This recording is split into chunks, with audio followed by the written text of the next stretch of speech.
Fala, jovem, tá tudo belo? Bora começar mais um Tatu da Fruta podcast, podcast destinado a discutir fruticultura e assuntos relacionados. No episódio de hoje, nós vamos falar sobre vinho. Então, hoje, gravando dia 8/6, né? Um dia depois é o dia do vinho, que tradicionalmente é celebrado aqui no Brasil no primeiro final de semana de junho, tá? Por um decreto aí que a gente teve todo primeiro final de semana, né? Todo domingo de julho, todo primeiro domingo de junho, a gente comemora o Dia Nacional do Vinho, né? Para quem for mais international, mais ligado com as questões mundiais, o Dia Mundial do Vinho, ele é comemorado dia 18 de fevereiro, tá? Mas, como a gente é brasileiro, nós não desiste nunca, né? Nessa época de Copa ainda, nacionalmente é comemorado no primeiro domingo do mês de junho, ok? Então, feliz dia do vinho para todo mundo, numa segundona brava aqui. E agora, novidade para todos os episódios do Estatuto da Fruta sairão sempre a segunda-feira, às 20 horas, né? Então já fique de olho, já reserve um tempinho para toda segunda às 20 horas, pelo menos no Spotify e no YouTube, a gente já vai ter os episódios ali prontinhos para vocês, ok? Lembrando também que nós temos os cortes nas nossas redes sociais, Instagram, TikTok, Kawaii, ok? E no TikTok também, para quem gostar, pode assistir o episódio completo lá também, mas né, os canais de comunicação oficial aqui no YouTube e o agregador de podcast da sua preferência. Fechou, jovem? Então, vamos dedicar esse episódio ao vinho, que é uma bebida milenar, tá? Do qual eu gosto de consumir bastante, né? Sempre com moderação, por favor, estamos falando da bebida alcoólica, mas é uma bebida que eu dedico muito tempo, não só da parte hedônica, né? Mas também do meu trabalho. Hoje, uma das minhas linhas de pesquisa principais é o cultivo de videiras para produção de vinho de alta qualidade, tá? Então, vamos falar de vinho, moçada. Vamos lá, o que é vinho, jovem? Quando a gente pergunta de vinho, todo mundo vem com um monte de coisa na cabeça, né? Mas qual que é a definição correta de vinho? Tá? Então, quando a gente pega, principalmente pela legislação brasileira e o consenso mundial, né? Vinho é o produto fermentado de uva sã e madura, ok? Então eu vou pegar uma uva perfeitinha, linda, maravilhosa, madura, bem docinha, e vou macerar ela e fazer a fermentação dela, ok? Então vinho é isso. Ou seja, não existe vinho de jabuticaba, vinho de laranja, vinho do que você quiser. Não é vinho, porque não é feito de uva sã e madura. Pode ser uma jabuticaba sã e madura? Pode, sem problema algum. Mas não é vinho, jovem. Okay? Isso é um fermentado de fruta. Fechou? Então vamos ter isso em mente, isso é um conceito importante, tá? Vinho vem da uva. Perfeito? E aí, lógico, né? Principalmente no Brasil, pode ser um vinho feito de vitis labrusca ou vitis vinífera, né? Então, de uma forma muito rápida, nós vamos ter vários episódios discutindo a viticultura em si, mas isso já começa uma diferença, principalmente a nível nacional, né? Então, o que seria vitis labrusca, vitis vinífera? Vitis labrusca é uma espécie de videira, né, dentro da origem, né, do contexto de uvas americanas, que tiveram origem na América do Norte, principalmente Estados Unidos e Canadá, que são uvas, para resumir a história, com alta resistência a pragas e doenças, porém, elas não conseguem acumular tanto açúcar e não tem uma qualidade de precursores aromáticos que vão dar aqueles vinhos com aromas do que você imaginar aí, do que seu nariz conseguir sentir. Então, vão ter aromas, vão ser vinhos que vão remeter à uva, né? Quando a gente faz vinho de vitis labrusca, principalmente a variedade Bordeaux, Niágara, que são as mais comuns, vai cheirar a uva, moçada, vai cheirar vinho, nosso famoso cheiro de uva, cheiro de vinho, que não é tido como algo desejável nos vinhos de alta gama, de alta preço aí para quem gosta dessa mística do vinho, né? Então, quem que daria esses vinhos com aromas diferenciados, diferente do aroma de uva, né? Que dependendo do nível é tido como um defeito, né?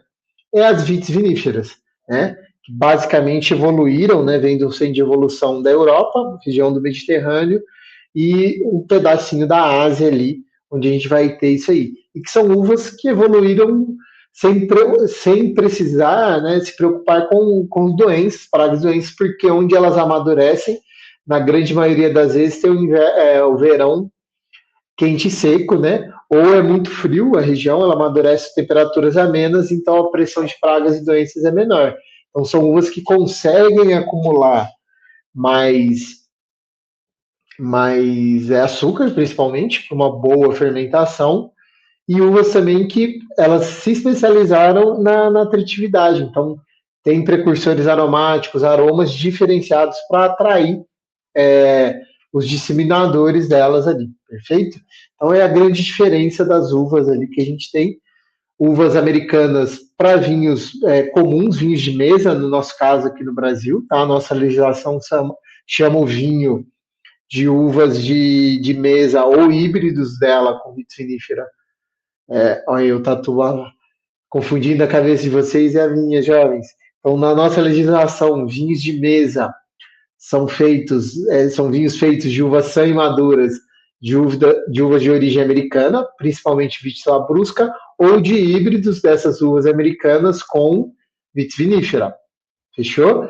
Na sua grande maioria das vezes, hoje os programas de melhoramento estão mostrando diferente, mas esses vinhos vão remeter a aromas mais rústicos, né?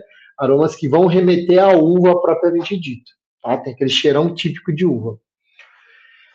E os vinhos finos, para nossa legislação, são vinhos feitos única e exclusivamente de vitis vinífera, ok? Isso é importante, moçada. Aí, com ou sem adição de açúcar, é outro perrengue da legislação, mas normalmente os vinhos que vão ter adição de açúcar a mais são os vinhos de mesa, porque as uvas não atingem um Brix necessário, né? Então, como a gente tem que o vinho, voltando à nossa definição, né? Dei uma voltona aqui para falar das uvas.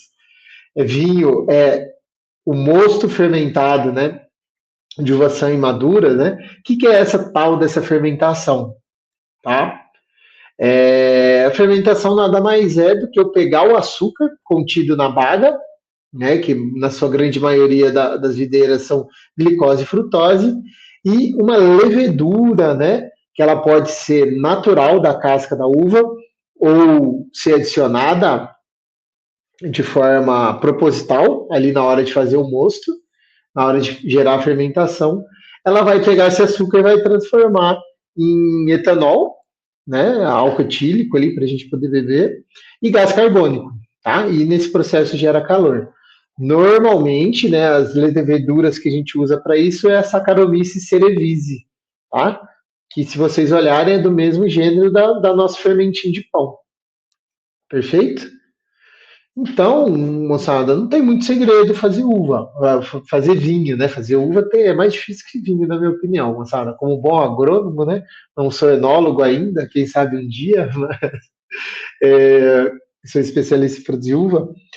Fazer vinho, basicamente, é ter uma boa uva, e aí a gente consegue fazer isso de forma magistral, né?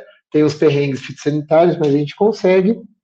Eu vou pegar essa uva, vou macerar ela de forma que eu não rompa a semente, isso é muito importante, senão a semente vai adicionar tanino e uma astringência muito desagradável ao vinho, e vou gerar uma fermentação, que ela pode ser uma fermentação gerada naturalmente pelas leveduras ali presentes na casca, né? Ou no pezão de quem estiver apertando, se for fazer um vinho extremamente artesanal, ou eu posso adicionar a levedura para gerar essa fermentação mais controlada ali.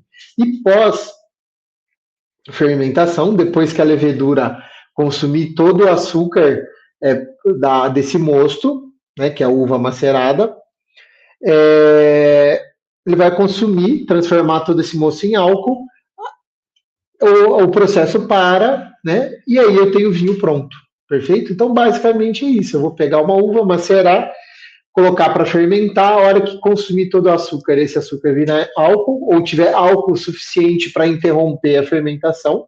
É por isso que às vezes eu tenho vinhos doces sem adição de açúcar, porque já fez tanto álcool que a levedura não consegue viver mais lá, ela não consegue fermentar, aí parou. Cessou essa fermentação, o vinho está pronto, moçada. Então, muito simples, coisa de 4 a 8 dias, dependendo da temperatura ambiente, está pronto o vinho, tá bom? Não viu? Pronto, acabou o podcast, é isso aí que é vinho. Brincadeira, moçada, vamos falar um pouquinho mais, né? Isso é importante a gente desmistificar algumas coisas ali, tá? Então, fazer vinho é fácil, é por isso que o pessoal fala dos vinhos de outras frutas, né? Porque jabuticaba, se eu fizer o mesmo processo, eu tenho um fermentado alcoólico. Os próprios limão, outras frutas, quase todas as frutas, né, onde a gente tem uma quantidade de açúcar disponível ali, né, e aí a gente busca, vou trazer o dado da legislação de vinho, a gente vai precisar pelo menos mais de 10 graus alcoólico para considerar o vinho, né, então eu vou precisar de mais ou menos de 18 a 22 graus Brix, como mínimo ali, para que eu tenha que esse açúcar vire álcool, né? Uma regrinha de bolso que a gente tem aí, tá? É que para cada grau Brix, que é uma medida de medir sólidos solúveis, açúcar, eu vou dividir por 2 e aí eu tenho um grau alcoólico. Então, um grau Brix me dá meio grau alcoólico.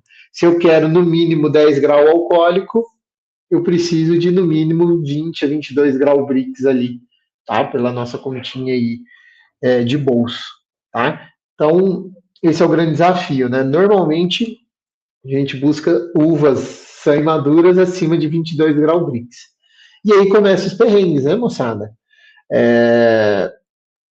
Eu tenho as uvas vitis viníferas que, bem manejadas, atingem até superam esse grau Brix, mas eu tenho as vitis labrusca que não conseguem. Uma boa vitis labrusca a gente vai chegar em torno de 18 graus Brix aí, ó, que eu estou sendo bonzinho, tá? Então, para ter uma boa fermentação, eu vou precisar adicionar um açúcar a mais aí, fazer o que a gente chama de chaptalização, para que eu atinja o grau Brix necessário, tá? Então, essa é a grande diferença. Tá? Isso é interessante, né, moçada? Porque, assim, é muito fácil, né? E quem que inventou isso aí, né? Se a gente parar para pensar, né, se é só macerar a uva e macerar a uva e ter a fermentação, é muito simples. Então, quando a gente para pensar, assim, quem que inventou o vinho, né? Umas coisas que eu já me perguntei, todo mundo que me pergunta, eu falo assim, eu até não sei se tem alguém definido, né? A gente sabe que foi lá há uns 6.000 anos atrás, até mais, dependendo do relato que a gente busca, na região do Cáucaso, né, que hoje seria Geórgia, Armênia, Turquia, surgiram com esse trem lá. Então, que é uma teoria aceita e que eu falo brincando ali, mas é verdade. O pessoal tem o hábito de cultivar uva há milênios, é uma das frutas mais cultivadas no mundo, inclusive é uma das frutas mais citadas na Bíblia, né? Se a gente pensar bem, é um livro de... As histórias lá datam, né? Mais de 2026 anos, tá? Um pouquinho mais, porque tem antes de Cristo e depois de Cristo. E já fala do vinho, perfeito? O Velho Testamento cita o cultivo da uva, do vinho, 1 milhão de vezes, jovem. Então, é uma coisa bem antiga, né? Então, se o pessoal já cultivava uva, é uma coisa do ser humano nômade, de conservar alimento. Então, o que ele fez, né? E o que os indícios arqueológicos mostram, né? Que em jarros de argila, né? Eles acharam um resquício de ácido tartárico, tá? O ácido tartárico é um dos principais ácidos da videira, né? Então, quando a gente fermenta ali, e normalmente quando eu faço a segunda fermentação, né, para vinhos tintos, a fermentação malolática, a gente tem a diminuição do ácido málico, e depois, quando eu vou estabilizar o vinho, eu faço o que a gente chama de estabilização tartárica. Então, o ácido tartárico é um ácido muito agressivo para o nosso paladar, então a gente tem que estabilizar ele ou diminuir ele ali, tá?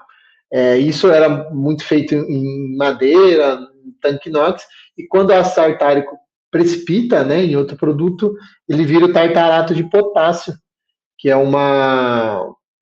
ele vai engruvinhando, engrumando na parede do recipiente com um aspecto mais oxidado, mais preto, né? E aí o pessoal vai raspando esse ácido aí. Inclusive, para quem não sabe, os primeiros antiácidos vêm do ácido tartárico, principalmente desse raspar os tonéis de vinho ali, depois se dissolve ele e ele cria uma ação antiácida, né? A origem do eno aí, quem sabe, vem da indústria vitícola, tá bom? Mas vamos lá, voltando.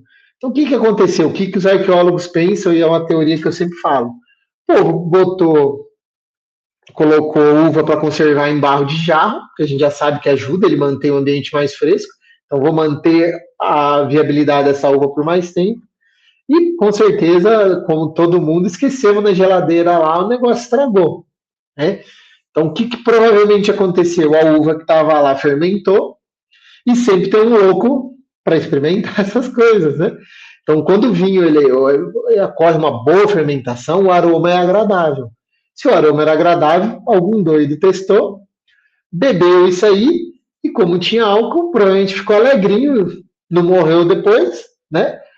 E aí eles começaram a reproduzir o processo. Perfeito? Então, olha aí a glamurosa história de como o vinho surgiu.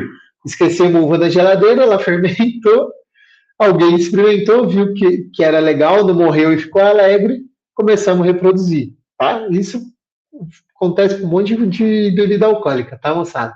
Mas essa é a história da uva, né, de como surgiu. E aí, moçada, milênios de evolução até chegar aos dias atuais aí,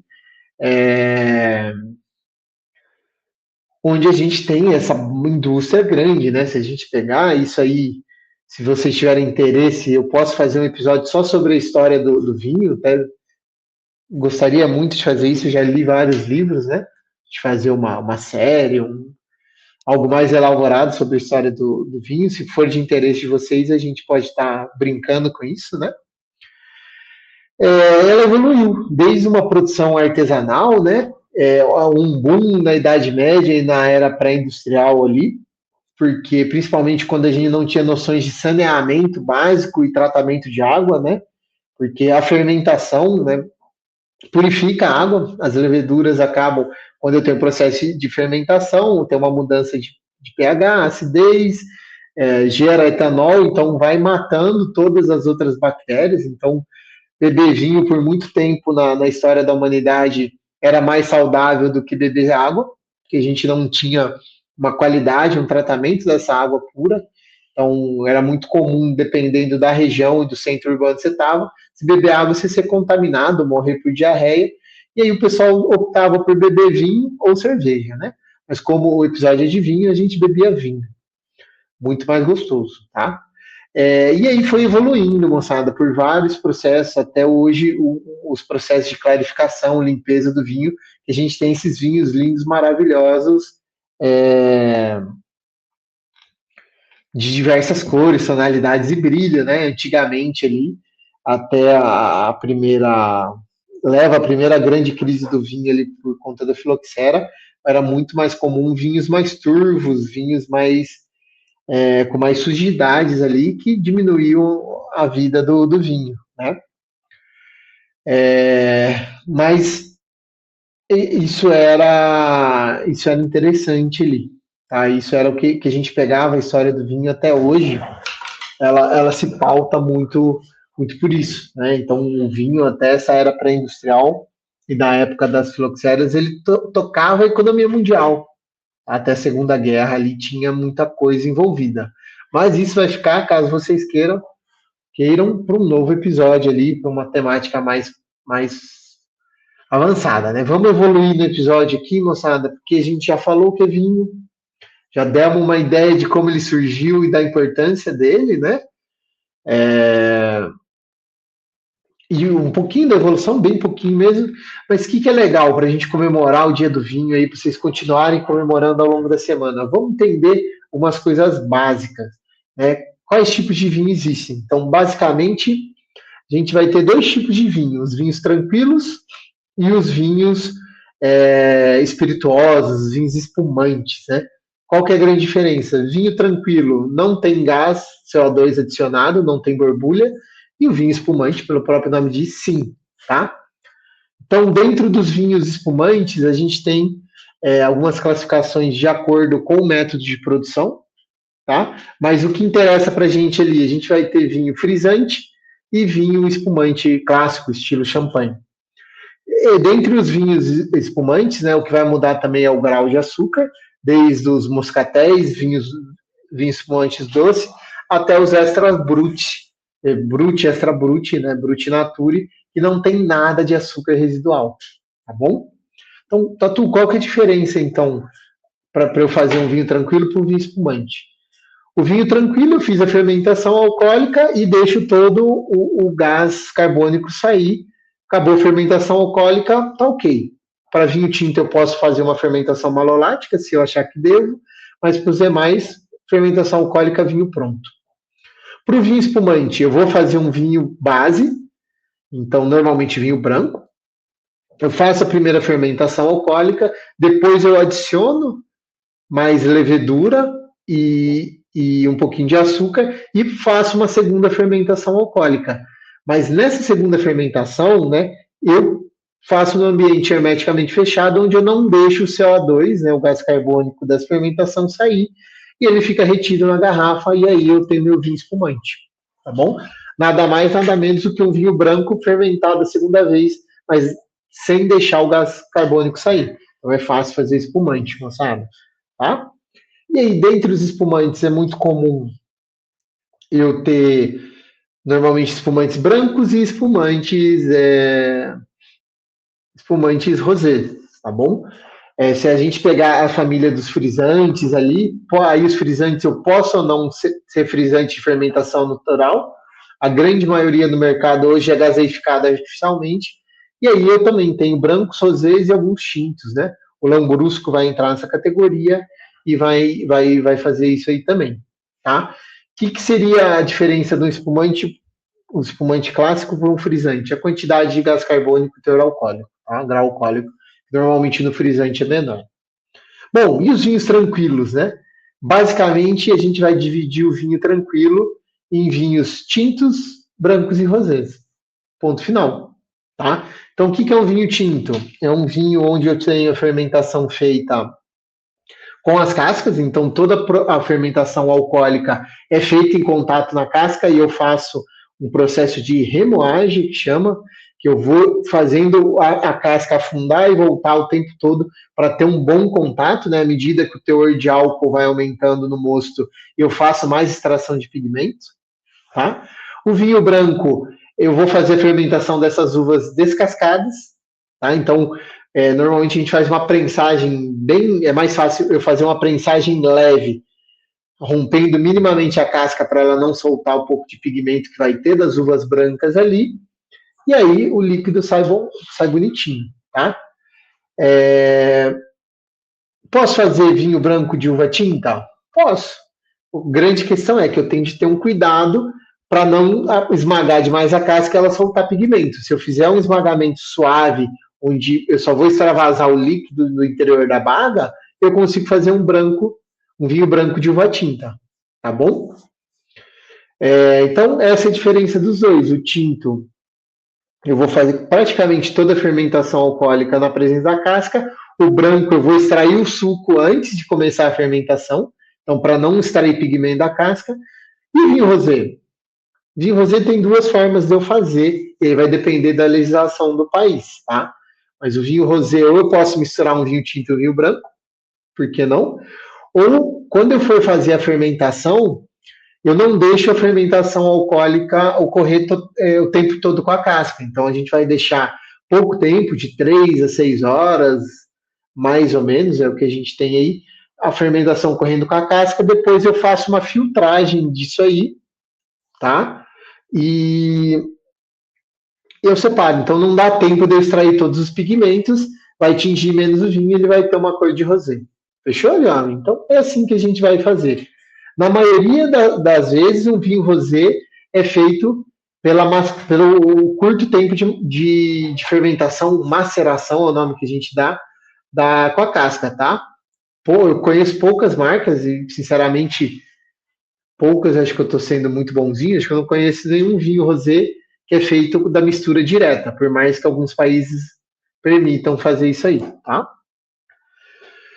E a gente vai ter outro tipo de vinho, né? Tirando os espumantes e os vinhos tranquilos, que são os clássicos da vida aí, a gente vai ter mais uma categoria, moçada, que a gente pode chamar de vinho fortificado. O que é vinho fortificado? São vinhos que eu tenho um teor de álcool a mais, né? Então, normalmente é o vinho do Porto, o vinho Jerez, ali na Espanha, né? Que a gente tem, são vinhos mais licorosos, mais doces, na sua grande maioria das vezes. Por quê? Durante a fermentação alcoólica, eu vou interromper essa fermentação adicionando álcool vínico ou grapa, né? Que é uma cachaça de uva, feita a partir da uva ali, tá? Então, como eu elevo o álcool de uma vez, a levedura que estava ali trabalhando não consegue mais trabalhar, ela morre por excesso de álcool, e como ela não fermentou tudo, fica um açúcar residual. Tá? Então, esse vinho fica adocicado. Esses são os vinhos fortificados. Tá bom? Normalmente tem um grau alcoólico maior, podendo chegar até 20% ali. Né? Um bom vinho hoje vai ter entre 12% e 14% de grau alcoólico. Fortificado pode chegar até 20%. Ah, então, jovens, é isso aí, é a categoria dos vinhos, diferenças básicas entre os vinhos, tá? E, sabendo disso, é só a gente degustar. Então, como que a gente vai fazer ali para comprar um bom vinho, para escolher um bom vinho, né? Então, quando a gente começa a pesquisar, vai ter muita coisa, a gente sempre remete a bons vinhos, a vinhos importados, mas tome cuidado, tá? O Brasil hoje faz bons vinhos, excelentes vinhos, né? A gente tem um problema de competitividade de preço, por questões de comércio global e parcerias interpaíses aí, né, Mercosul, União Europeia. Os vinhos importados hoje chegam com preço, pagando menos imposto que o vinho nacional. E aí a gente tem um problema sério de preço e a competitividade dos nossos vinhos. Mas o Brasil faz excelentes vinhos sempre que possível, dê preferência aos vinhos nacionais, tá? Então não tenha preconceito. Uma coisa que é legal a gente ver, né? Como a gente fala de vinho importado, a gente tem a França, a Itália, a Espanha como os países que produzem excelentes vinhos, que são os países do velho mundo, mas a gente tem países também do novo mundo, como o próprio Brasil mas Chile, Argentina, que a gente tem esses vinhos desses países muito acessíveis no Brasil, por conta dessas questões de comércio global aí, né? Mas tem Estados Unidos, Austrália, África do Sul, que também são países mais novos, né? Então, de uma forma muito grotesca ali, para a gente dividir países do novo mundo do velho mundo, basicamente quais são os países do velho mundo que produzem vinho? Os países que um dia foram colonizadores. Quais são os países do novo mundo do vinho? Os países que um dia foram colônia. Quase todos os casos seguem essa regra avançada. Então, uma estratégia de colonização foi trazer uva para as colônias aí para produzir vinho, tá? Até porque os colonizadores, quando estavam aqui, gostavam de beber bons vinhos. Tem problema? Vinho do velho mundo é melhor do que vinho do novo? Não. Uma coisa que você tem de entender, vinho é um alimento. Então, você tem o que você gosta e o que você não gosta de um alimento. Então, você tem de descobrir. O melhor jeito de saber se você gosta de um vinho ou não é litragem, tá bom? Então, o que a gente tem de entender algumas coisas ali? Então, velho novo mundo tem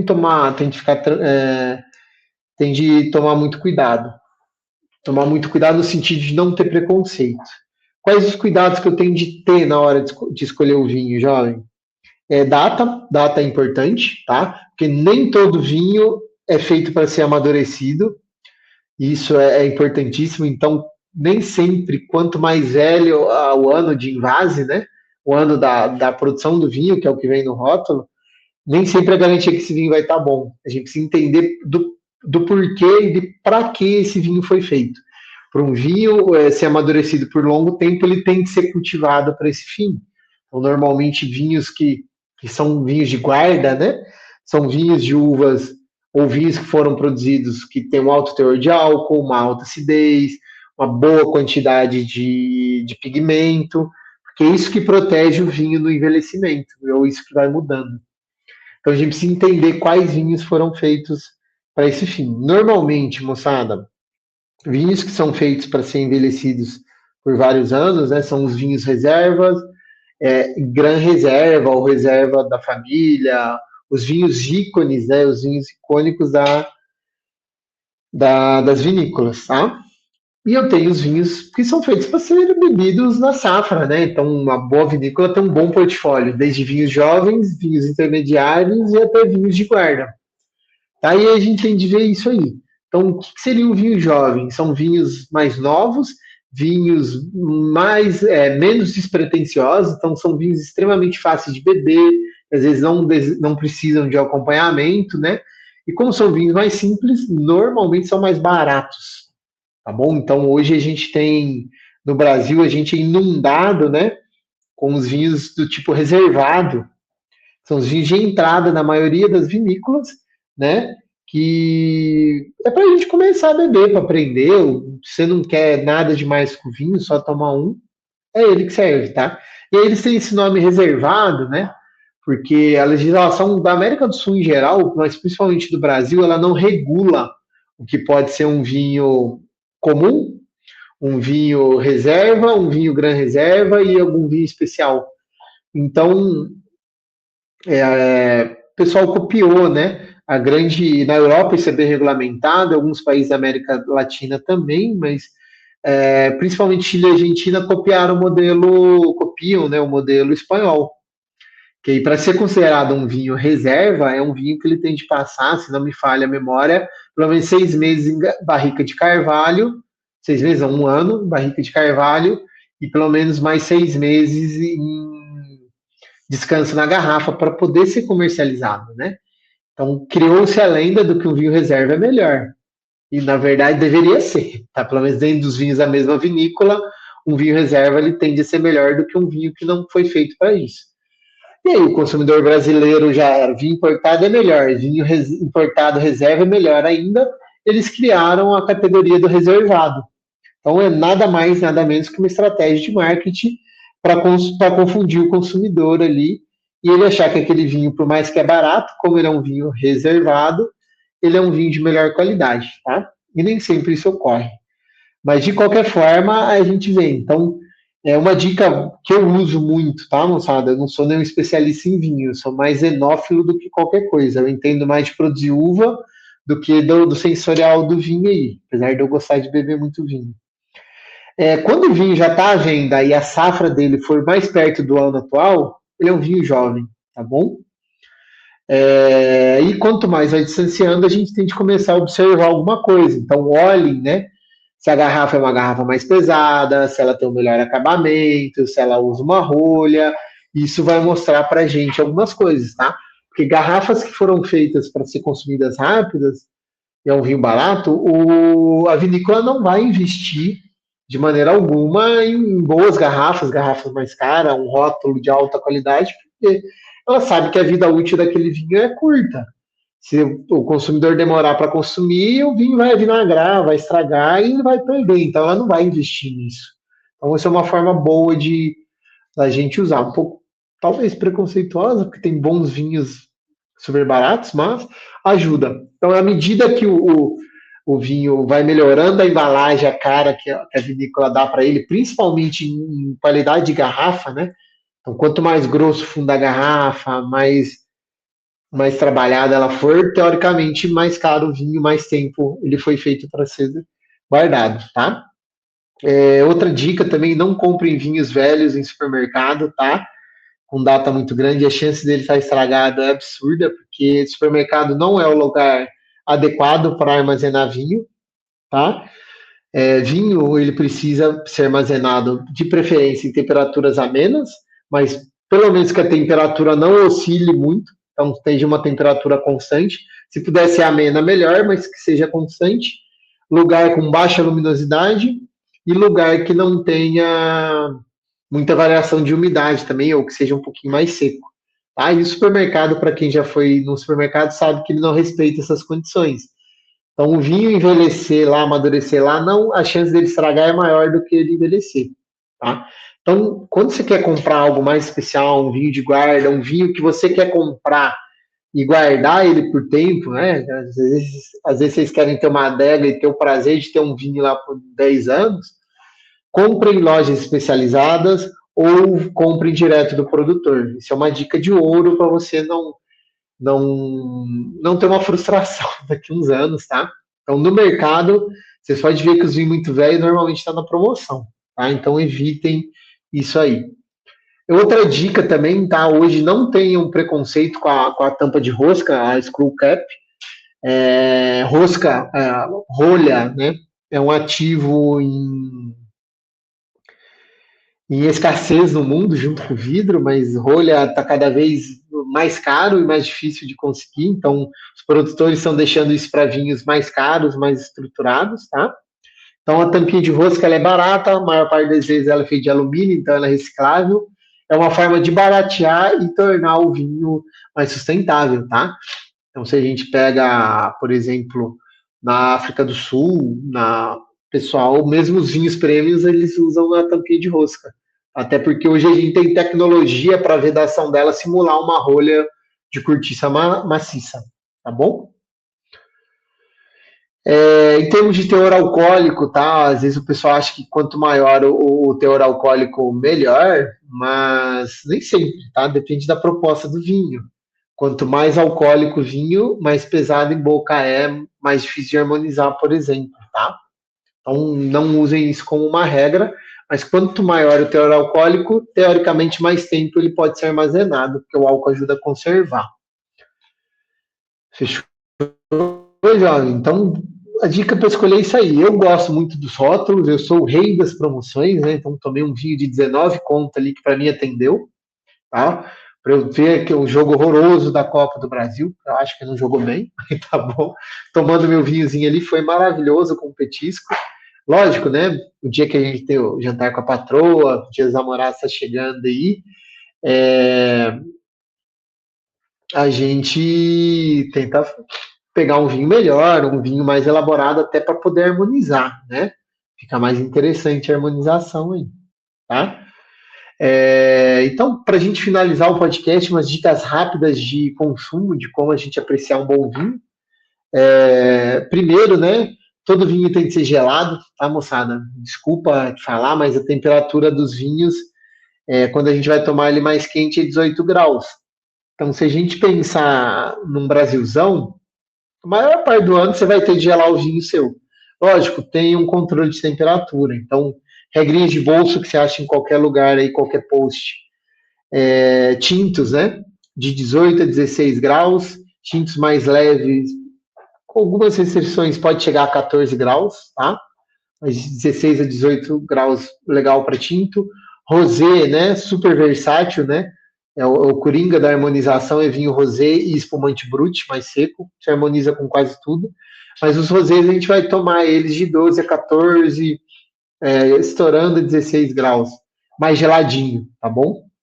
E vinho branco, a gente vai tomar eles de 8 a 14, também vai depender. Foi um vinho branco simples, 8 graus, geladinho, só para ele refrescar nosso dia a dia. Se for um vinho branco mais estruturado, que passou por barrica de carvalho, né? A gente pode fazer ele próximo a 14. Então, se indica, leia o rótulo, moçada. A maior parte dos produtores dá indicação de harmonização, de rotulagem, tá? Quando você for tomar o vinho, né, não fique igual um idiota girando a taça e ficando, aroma de xixi de gato, aroma. Tem vinho que tem aroma de xixi de gato, aroma de pétalas do campo, tá? Pelo amor de Deus, a menos que você esteja no ambiente que a galera curte fazer isso, lógico, faça isso, faça a degustação, né? Siga a degustação técnica que eu vou ensinar para vocês agora, mas desfrute do vinho, lógico. Se atente, né? Vinho é uma experiência sensorial, gastronômica. Então, se atente à textura dele na boca, ao aroma, a cor, tudo isso é super legal de fazer, né? Mas não precisa ficar igual um idiota querendo destrinchar o vinho inteiro. Tá? Deixe isso para degustações técnicas e se você quiser, se você gostar de fazer. Mas basicamente você vai pegar o vinho, você vai fazer o quê? Coloca na taça, dá uma olhada na cor nele. Se ele não estiver tendendo a tijolado, tem grande chance dele estar legal. Tá? Se ele já está com uma cor mais alaranjada para tijolo, pode ser que tenha ruim. Vou descartar o vinho? Ainda não. Dá uma futunzada nele lá, uma cheirada, né? Então, coloca o nariz próximo à taça e vê o aroma que está vindo ali. Se tiver vindo um aroma mais avinagrado, um aroma mais ácido, perigo, tá bom? Se não tiver um aroma desse aí, legal, tá?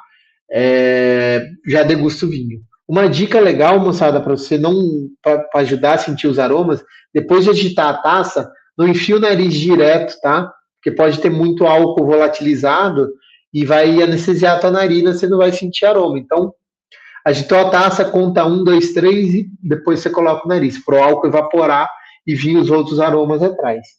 E na boca, coloca o vinho na boca, o que você vai ver? Tenta a primeira vez passar ele na boca toda e tenta ver a presença nele na boca, se ele tem muito corpo ou não, né? Como que eu vejo isso?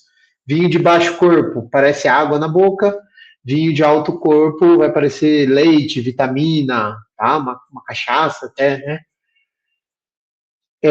Depois perceba a acidez. Como que eu percebo a acidez? Salivação, tá bom? Se você saliva bastante, é um vinho mais ácido. E se ele tem tanino ou não, né? O tanino, né, é a astringência, para ver se ele seca a tua boca de um jeito agradável ou não, né? Então, um vinho que é equilibrado, né, seria um vinho que a salivação que ele provoca e a secura que ele vai provocar, ele te dá uma sensação legal, né? E eu não tenho uma sensação presente de álcool muito grande. Então, se todo mundo já tomou cachaça um dia, se não tomou, tome. Vocês vão entender o que é muito álcool na boca de vocês ali, tá? Então, um bom vinho, ele é equilibrado. Então, ele vai secar, mas vai fazer você salivar. Ele vai ter uma presença agradável na boca, uma boa persistência, né? A hora que você engolir, não vai ter um sabor predominante que fica na boca. Então, vinhos balanceados normalmente dão um amargor característico ali que não é agradável, né? Então, precisa ter uma impressão global legal. E depois é taça a taça, né? Evite dar goles muito grandes, vai devagarzinho, né? Sirva só 1/3 da taça ali, é mais que suficiente para uma boa experiência. Se não tiver taça, moçada, o recipiente que você tiver para tomar o vinho tá valendo, tá bom? No mais, jovem, Tatu já falou bastante, falar de vinho a gente empolga, né? Tentei dar um overview dessa bebida maravilhosa aí. Degustem, né? Sempre com muita moderação, por favor. É, Álcool faz mal à saúde, né? Então, usem o vinho uma forma de desfrutar, para você aproveitar. Então, se você ficar bêbado, você não vai aproveitar uma boa garrafa de vinho, ou você vai tacar dinheiro fora bebendo garrafa barata, né? Então, aproveite bastante, tá? E vamos falar mais disso. É um tema que eu gosto, vamos tentar trazer mais essa temática e vão ajudando o Tatu a entender isso aí, tá? Dê uma grande chance aos vinhos nacionais, principalmente aos vinhos de Minas Gerais. Hoje os melhores vinhos do Brasil saem daqui de Minas Gerais, a técnica da dupla poda, que já tem episódio aqui no Tatu da Fruta Podcast. Dê uma olhada aí no teu agregador favorito aqui no YouTube. A gente vai ter os episódios lá. Reforçando, né? Siga a gente em todas as redes sociais e um abraço e até o próximo episódio.